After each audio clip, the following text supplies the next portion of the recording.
warahmatullahi wabarakatuh. Waalaikumsalam warahmatullahi wabarakatuh.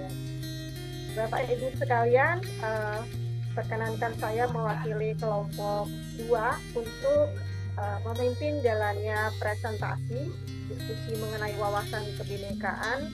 Untuk kelompok 2 ini kita mendapatkan topik yaitu harmoni Indonesia. Nah, pada kesempatan kali ini saya terlebih dahulu memperkenalkan anggota dari kelompok 2. Yang pertama ada Etik Ulfatun Farida, ada Ahmad Saiful Latif, Jumiati, Kristina Wahyu Widyastuti, Herningrum, Dewi Pranandari, saya sendiri, dan Rani Pambudi Ningtyas. Itu adalah anggota dari kelompok 2. Nah, dari pembahasan kebinekaan Indonesia kali ini ada capaian pembelajaran yang akan kita pelajari, yaitu yang pertama, memahami makna toleransi dan bagaimana cara mempraktekannya dalam kehidupan berbangsa dan bernegara. Kemudian, capaian pembelajaran yang kedua adalah mampu menganalisa berbagai penyebab kerentanan akan kebinekaan. Yang ketiga, yang harus kita capai adalah memahami nilai-nilai dalam profil pelajar Pancasila dan cara mengaplikasikannya dalam kehidupan sehari-hari. Nah, Bapak Ibu semuanya, sebelum kita memulai pembelajaran mengenai kebinekaan Indonesia, saya terlebih dahulu ingin menyampaikan pertanyaan pemantik. Yang pertama, menurut Bapak Ibu, apa jadinya jika semua manusia di dunia ini seragam? Warna kulitnya sama, pakai bahasanya satu aja. Kemudian adat istiadatnya juga sama, budayanya sama. Kemudian yang kedua, apakah Bapak Ibu pernah berpikir untuk dilahirkan kembali sebagai bangsa lain? Jika iya, ingin dilahirkan sebagai bangsa atau warga negara mana? Jika tidak, kenapa masih tetap ingin sebagai bangsa Indonesia yang saat ini sebagai status kita? Nah, kemudian yang ketiga, pertanyaannya adalah bagaimana mewujudkan kerukunan di lingkungan yang memiliki keberagaman agama, suku, dan budaya? Mungkin dari Mbak Kristen terlebih dahulu ingin menjawab pertanyaan nomor 1, 2, dan 3. Saya persilahkan. Ya, terima kasih untuk waktunya. Untuk menjawab pertanyaan ini, menurut Bapak Ibu, apa yang terjadi jika semua manusia di dunia ini seragam? Mungkin terlihat kayak manusia itu buatan pabrik ya mungkin ya, karena semua dibuatnya sama. Untuk Tuhan memberikan menciptakan manusia itu. Untuk pertanyaan yang kedua mungkin bisa dilanjutkan Ibu Herni. Ya. Apakah Bapak Ibu pernah berpikir untuk dilahirkan kembali? Ya, jika iya, ingin dilahirkan sebagai bangsa atau warga negara mana? Nah, jika saya berpikir tidak untuk dilahirkan kembali. Kalaupun ingin dilahirkan kembali, saya ingin dilahirkan sebagai warga negara Indonesia atau bangsa Indonesia. Begitu. Terima kasih. Terima kasih. Bagaimana dengan teman-teman yang lainnya? Apakah setuju ataukah memiliki keinginan yang sama bahwa kita jika dilahirkan kembali masih ingin tetap sebagai warga negara Indonesia? Bagaimana teman-teman? Setuju. Ya, setuju. Setuju, Bu. Setuju, Bu. Ya. Menjadi warga negara Indonesia.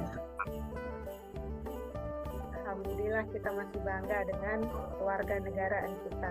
Nah, untuk pertanyaan yang ketiga, bagaimana sih mewujudkan kerukunan di lingkungan yang memiliki keberagaman agama, suku, dan budaya?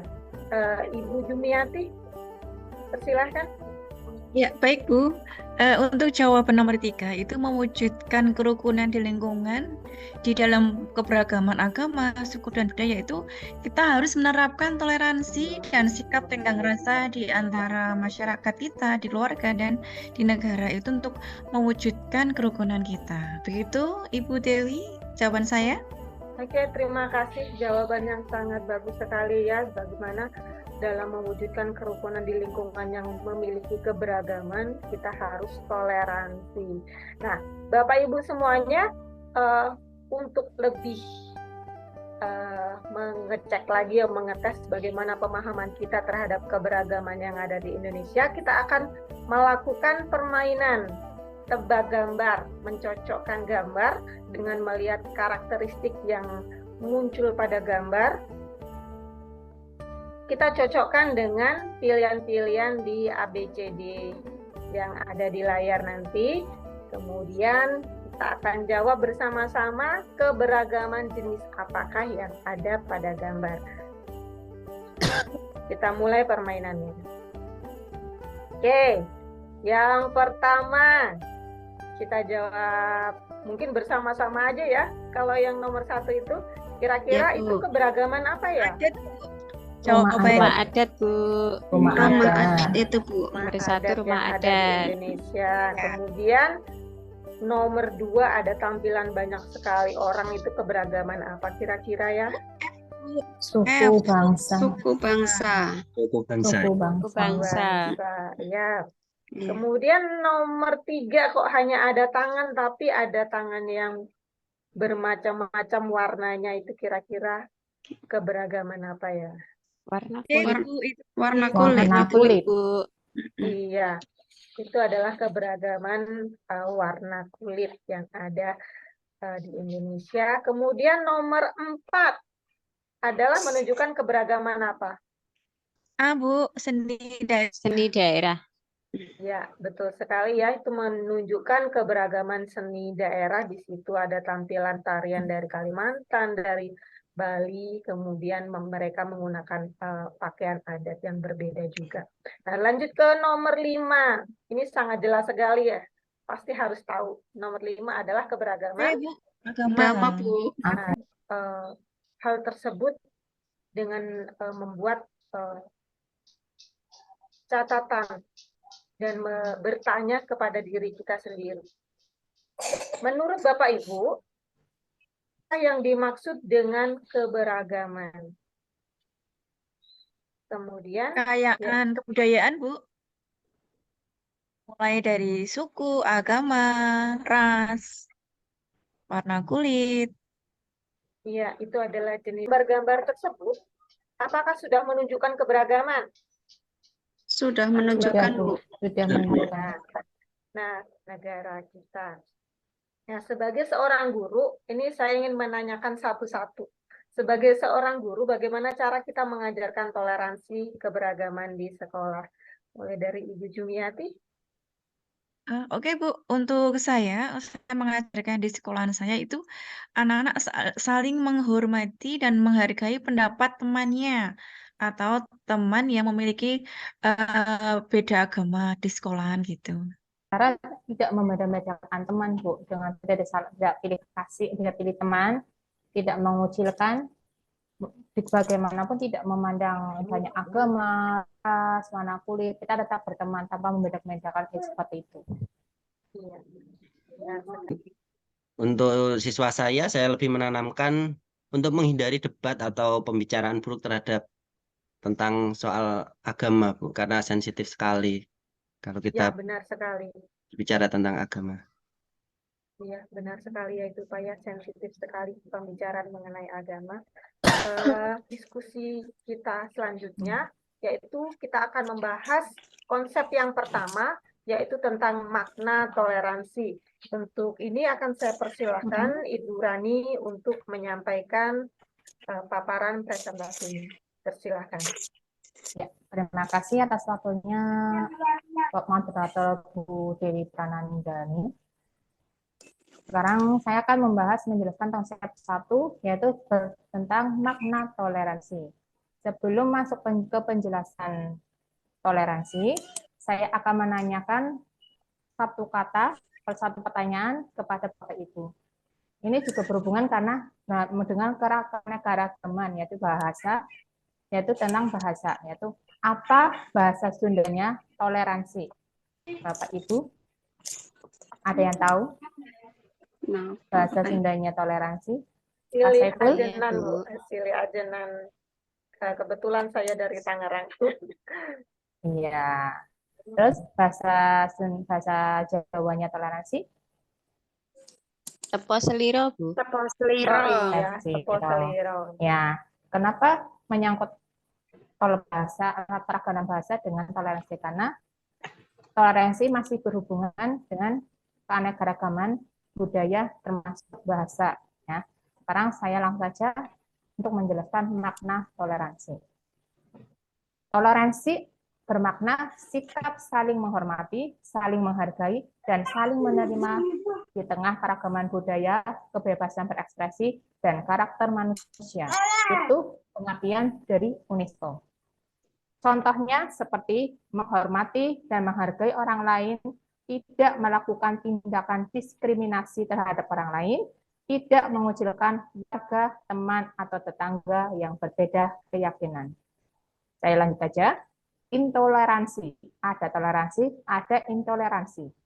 Intoleransi adalah tindak kekerasan atas dasar diskriminasi terhadap suku budaya terdapat pembedaan. Contoh intoleransi seperti penyerangan kelenteng Kediri. 2. Biksu dilarang beribadah di Tangerang. 3. Gereja di Samarinda dilempar bom molotov. 4. Kebaktian di Sabuga dibubarkan oleh ormas Islam.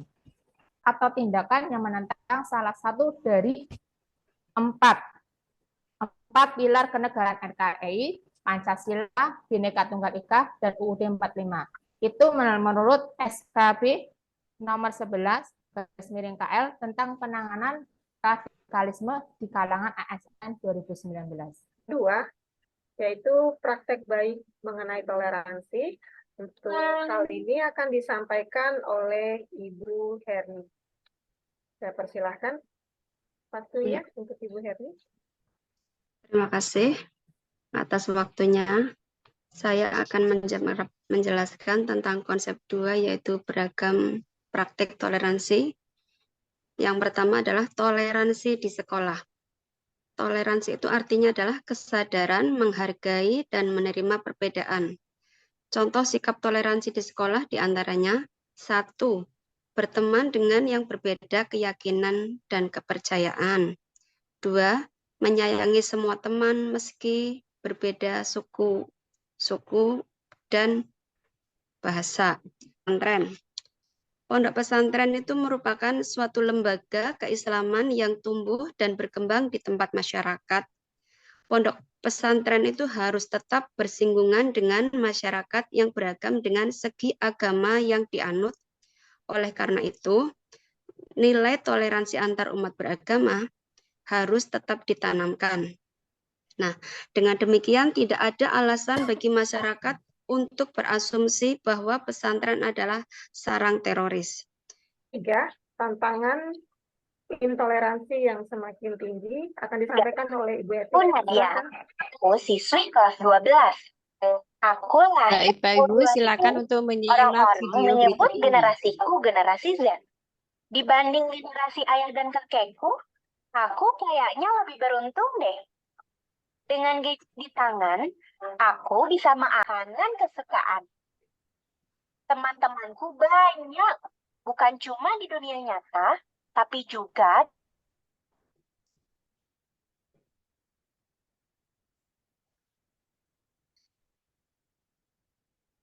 Bapak Ibu sudah menyaksikan video yang tayang tadi. Makna infografis gunung es atau three-tier pyramid. Fenomena gunung es antara lain, tangga pertama yaitu intoleransi, di antaranya prejudice atau prasangka buruk, kemudian pure critical thinking atau berpikir yang buruk, kemudian fanaticism atau kepercayaan agama yang berlebihan, dan lack of empathy atau kurang empati. Terima kasih banyak Ibu Eti, lengkap sekali pemaparan konsep yang ketiga. Langsung selanjutnya kita akan menyimak penjelasan mengenai konsep yang keempat akan disampaikan oleh Ibu Eti. Dipersilakan Ibu Jumiati. Iya, baik. Terima kasih atas waktunya, Bu Dewi. Di sini saya akan memaparkan konsep keempat, yaitu hebatnya jadi moderat. Jadi di sini apa itu moderat dengan moderasi? Moderasi adalah cara pandang dalam beragama secara moderat, yakni memahami dan mengamalkan ajaran agama dengan tidak berlebihan, yaitu tidak kaku dan tidak liberal atau bebas ya. Jadi antara moderasi dan beragama itu merupakan sebuah jalan tengah di antara keberagaman agama di Indonesia. Moderasi merupakan juga budaya Nusantara yang berjalan seiring dan tidak saling menegasikan antara agama dan kearifan lokal, yaitu di sini saya mau memaparkan juga ada beberapa prinsip moderasi. Satu, komitmen kebangsaan. Dua, cara berpikir, bersikap, dan berperilaku moderat. Tiga, kesetaraan dan kemanusiaan. Di moderasi beragama yaitu saling menghargai antara keberagaman agama di negara dan tidak saling membeda-bedakan antar agama dengan agama yang lain. Banyak Ibu Jumiati, luar biasa pemaparannya begitu jelas sekali.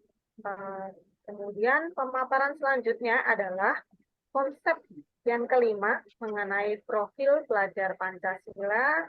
Waktunya yang telah diberikan untuk profil pelajar Pancasila di Indonesia untuk tahun ini mengadopsi pembelajaran Merdeka Belajar mengenai profil pelajar Pancasila, di mana ada 6 indikator dalam profil pelajar Pancasila yang digunakan untuk menumbuhkan karakter peserta didik yang baik. Yang pertama untuk keimanan, bertakwa kepada Tuhan Yang Maha Esa dan berakhlak mulia. Kemudian kedua, kemandirian. Ketiga, bernalar kritis. Keempat, kreatif. Kelima, bergotong royong. Dan 6, berkebinekaan global. Demikian untuk pemaparan profil pelajar Pancasila. Terima kasih, saya kembalikan ke moderator. Silakan Bu Dewi. Baik, terima kasih Ibu Christine untuk pemaparan konsep waktu dan tepatnya saya persilakan kepada Pak Saiful.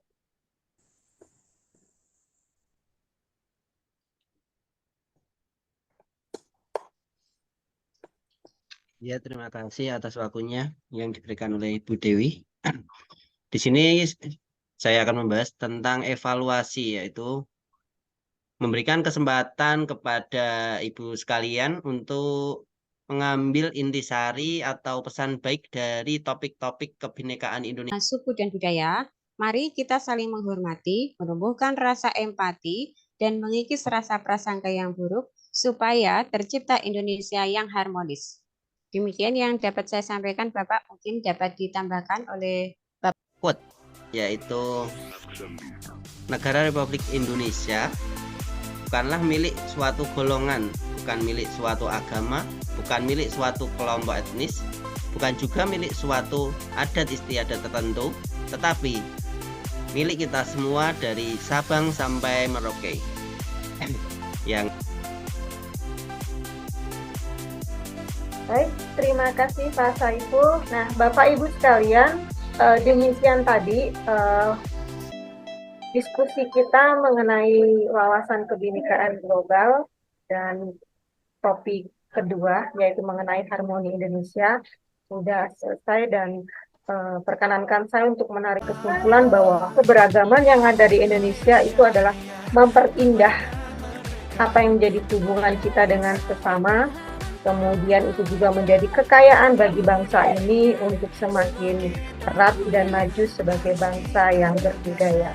Terima kasih dan saya akhiri presentasi kelompok 2 kali ini dengan ucapan wassalamualaikum warahmatullahi wabarakatuh. Waalaikumsalam warahmatullahi wabarakatuh. Yuk.